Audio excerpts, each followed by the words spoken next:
Tongsis multifungsi yang bisa berguna juga sebagai tripod, sebagai gimbal. Dengan desain menarik, bahan yang kokoh namun harga tetap terjangkau, tongsis ini sangat menarik untuk saya review. Penasaran? Stay tune di Gotama Production.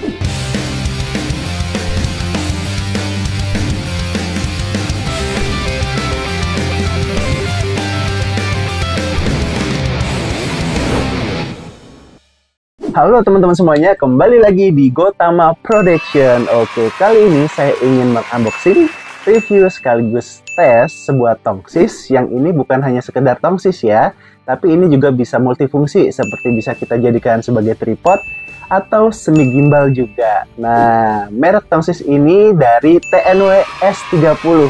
Nah, sebelum kita unboxing, review sekalian tes, buat teman-teman yang belum subscribe dulu ya Gotama Production dan aktifkan loncengnya supaya teman-teman mendapatkan notifikasi di saat saya mengupload video-video terbaru. Oke, kita langsung unboxing. Oke, ini dia barangnya, masih ada bubble wrapnya. Oke, kita unboxing langsung ya.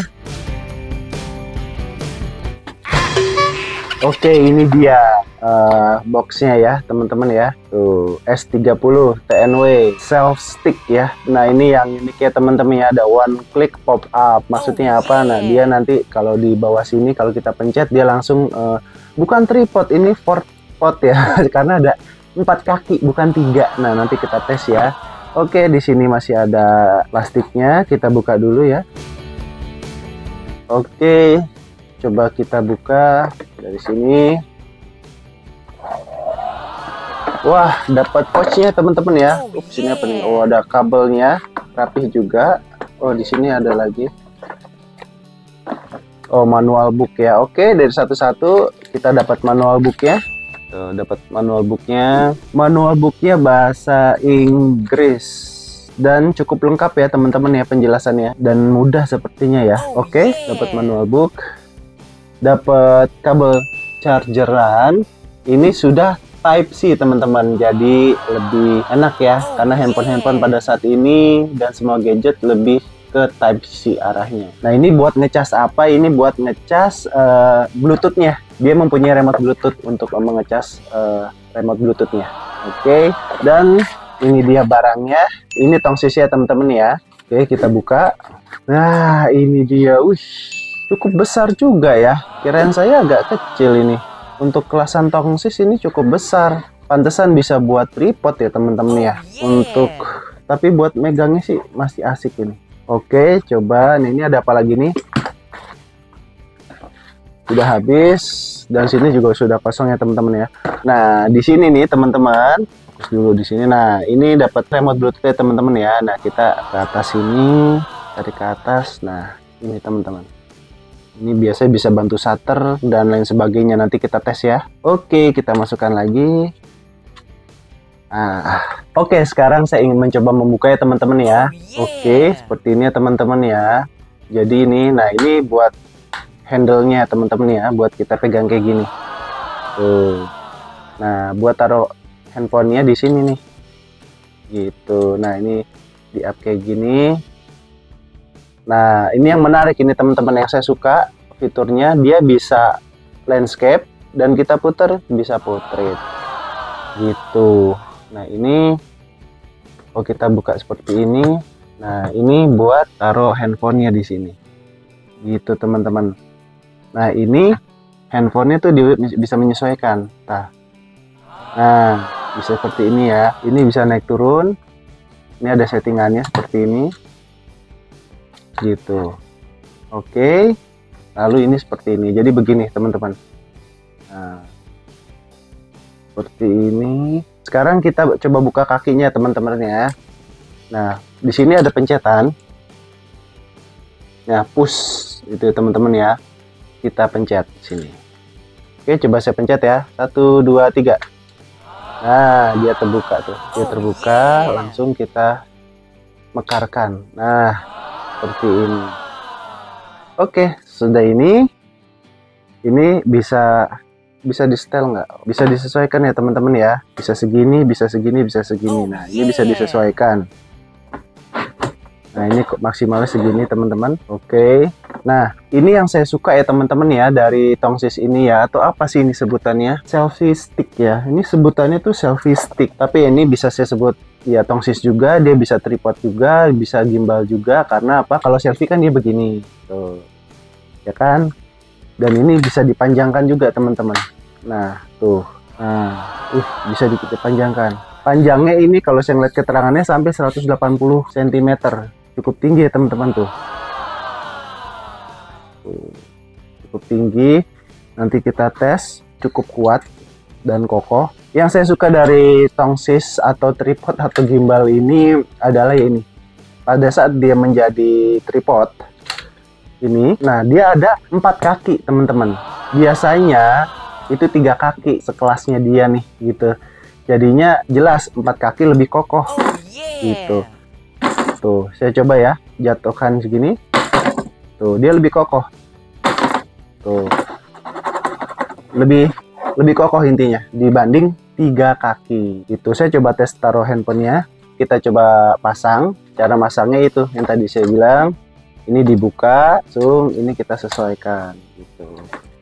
Tuh. Dia di sini mekar sendiri, ada pairnya teman-teman ya. Oke, nah formatnya seperti ini. Nah, ini bagusnya juga teman-teman ya. Ini saya copot lagi. Di sini tuh ada bantalan, ada karet. Nah, kalau teman-teman perhatikan, ini yang membuat handphone kita tidak rusak pada saat dijepit ya teman-teman ya. Terkadang produk lain yang sekelasnya di sini tidak ada karet ya teman-teman, sehingga pada saat jepit handphone, lama-kelamaan handphone kita bezelnya sini jadi luka ya. Setupnya seperti ini teman-teman. Gitu. Pada saat ingin selfie, ini dimasukkan. Nah, seperti ini. Gitu. Kurang panjang. Nah, gitu. Jangan lupa ini kunci di sini ya teman-teman ya, supaya kencang di sini ya. Tuh, dikunci ya supaya ini tidak goyang. Supaya tidak goyang. Atau kita bisa adjust. Misalnya begini, kita kencangkan. Gini deh. Nah, jadi teman-teman, jadi tongsis kurang panjang bisa kita tarik. Jadi panjang banget. Tuh. Ini belum maksimal ya teman-teman ya. Nanti saya coba tes menggunakannya. Oke, seperti ini ya settingannya. Ini buat handphone teman-teman. Nah, kita juga bisa buat kamera.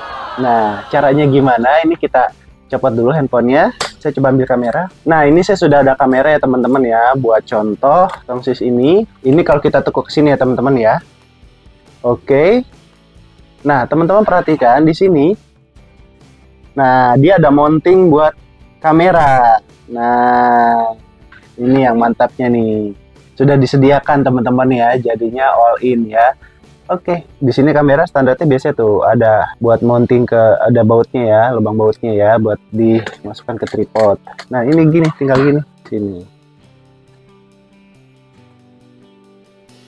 Dan juga kita bisa sesuaikan, di sini ada baut kecil, jadi misalnya teman-teman, wah ini miring nih, bagaimana? Gitu, ini dikendorkan dulu kameranya, diluruskan, baru dikencangkannya di baut yang kecil ini, yang di bawahnya ini, menyesuaikan baut itu gitu, jadi bisa kencang. Nah, seperti ini teman-teman. Nah, bisa kan? Udah, ini saya kan bisa flip kamera saya, udah enak banget nih settingan kayak gini tuh. Ih, mantap. Setup ini yang saya suka. Ini coba kita masukkan, ini tripodnya kita buka. Nah, seperti ini tuh. Nah, saya tes ya. Tuh. Nah, cukup kokoh teman-teman, cukup kokoh ya, karena 4 kaki dia, karena 4 kaki gitu. Oke teman-teman, sekarang saya ingin tes ya menggunakan tongsis ini, mengambil video menggunakan handphone saya. Nanti kita ngeliat hasilnya seperti apa dan experience saya menggunakan ini gimana. Oke, kita langsung saja tes. Ya, saat saya coba menggunakan tongsis TNW S30 ini sebagai tripod, TNW S30 ini sangatlah bisa diandalkan. Dengan bentuk yang tidak terlalu besar, tapi tongsis ini cukup kokoh untuk dijadikan sebagai tripod. Nah, saat saya jadikan gimbal, hasil video lumayan terbantu, lebih smooth dibandingkan hanya dengan menggunakan tangan saja saat merekam. Ya, walaupun perbedaannya tidak terlalu jauh, bagi saya sangatlah wajar karena tongsis ini manual. Ya, tidak ada motor eksis yang khusus bertujuan sebagai gimbal gimbal pada umumnya. Tapi untuk di kelasnya sudah cukup bagus. Dan menariknya, dengan menggunakan tongsis ini saya bisa mendapatkan angle yang sangat wide dan bisa saya sesuaikan sampai sejauh seperti ini. Remote Bluetooth-nya juga berfungsi dengan baik sebagai shutter untuk foto ataupun video. Oke teman-teman, gimana? Tadi sudah lihat ya, saya mencoba mengambil gambar atau video menggunakan tongsis ini. Dan saya pribadi sudah merasakan experience-nya menggunakan tongsis ini sebagai tongsis, sebagai tripod, dan sebagai gimbal ya teman-teman ya. Yang saya mempunyai beberapa kesimpulan. Ini merupakan kelebihan yang menurut saya ya. Yang pertama adalah saya suka desain sama bahannya, kokoh ya teman-teman ya. Untuk range harga di kisaran 180 ribuan ini saya beli ya teman-teman ya. Ini saya langsung 2 setup ya. Di sini ada kamera dan di sini ada handphone. Terus yang kedua, ini berfungsi dengan baik ya teman-teman ya, panningnya ya. Saya coba panning pelan-pelan kayak begini, dia bisa membantu gitu. Ya walaupun tidak semulus tripod-tripod yang ada head wheel-nya ya teman-teman ya. Yang di sini memang ada terkhusus supaya lebih smooth banget ya. Itu beda, harganya juga jauh ya teman-teman ya. Kalau ini dengan harga seperti ini, dia panningnya ini tuh masih smooth, bisa dapat gitu teman-teman. Terus ya juga dia bisa rotate 360 derajat, dia bisa. Saya putar seperti ini teman-teman, perhatikan kakinya nggak gerak karena dia cukup kokoh gitu. Oke, terusnya juga ini berfungsi dengan baik teman-teman ya. Ini posisi landscape, terusnya saya putar, ini potret. Ini berfungsi dengan baik. Dia bisa kita putar-putar seperti ini. Landscape, potret gini, bisa kuat seberapa lama. Nah, nanti mungkin saya review lagi nih, sudah pemakaian berapa bulan gitu. Karena di sini biasanya terkadang ada tripod, di sini dia ngunci gitu kan. Kalau di sini dia tidak ngunci. Dia tuh langsung begini aja gitu. Nah, dia dengan asiknya begini. Nah, ini ketahanannya bisa berapa lama kayak gini gitu. Itu masih jadi pertanyaan saya. Tapi untuk saat ini saya sekilas melihat ini cukup kokoh ya teman-teman ya. Dan yang ketiga, dia memang mempunyai, ini membantu juga. Dia ada remote-nya ini. Nah, teman-teman, dia ada remote-nya supaya kita jarak jauh bisa shutter ya, bisa membantu. Tapi saya jarang menggunakan ya teman-teman ya, karena saya lebih sering menggunakan untuk tongsis, untuk gimbal, dan untuk tripod gitu. Oke, jadi yang saya simpulkan, TNWS 30 ini sangat recommended gitu, karena dengan harganya yang cukup terjangkau bisa multifungsi seperti ini. Sebagai tongsis, sebagai tripod, dan sebagai semi gimbal gitu. Oke teman-teman, kalau ada yang ingin ditanyakan, silakan tanyakan saja di kolom komentar di bawah ini. Nanti saya akan mencoba menjawabnya sebisa saya. Oke teman-teman, akhir kata jangan lupa like, subscribe ya Gotama Production. Buat yang belum, buat yang sudah, saya ucapkan terima kasih banyak. Sampai ketemu lagi di Gotama Production selanjutnya. See you!